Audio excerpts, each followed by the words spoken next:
Representative Pearson. Thank you, Speaker. And sponsor, this did come through State Government Committee, and I was vehemently opposed to it then, still opposed to it now.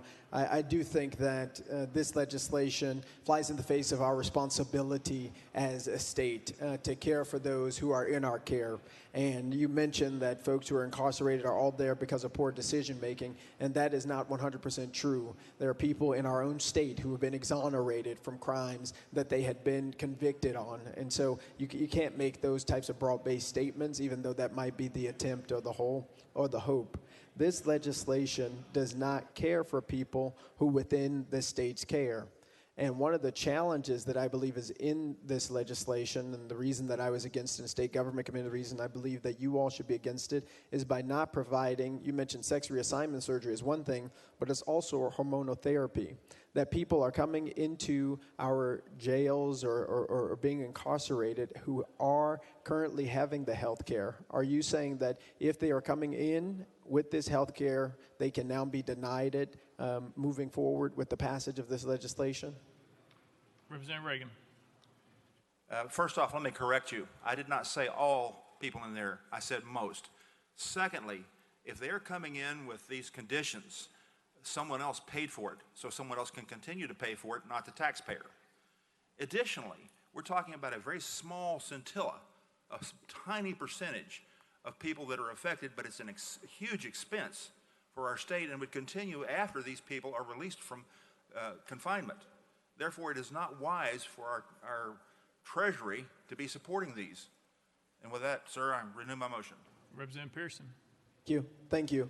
How much is it costing the state each year? Representative Reagan. I don't have that figure, sir.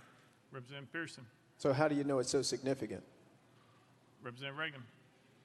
Because during my research, I did find that figure. I didn't bring it with me. Representative Pearson. Yeah.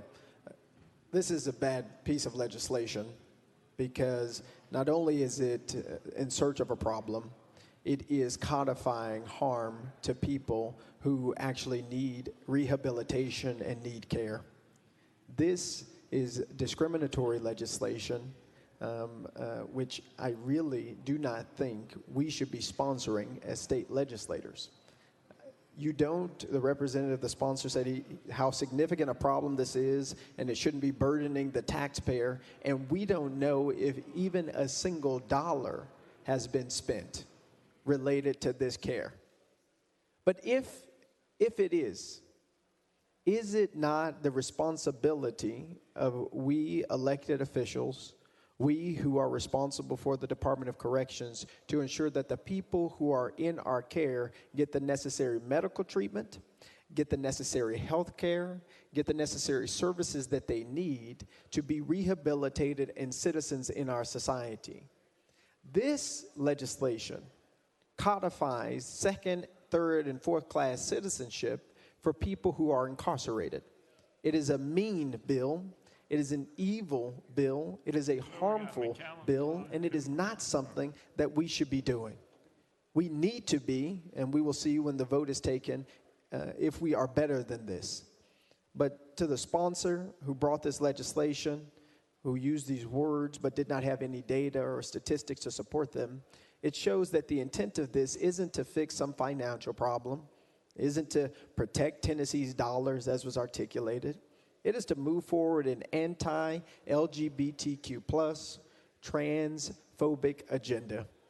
And that is harmful, that is disdainful, that is disgusting, and that is a pathetic waste of our time.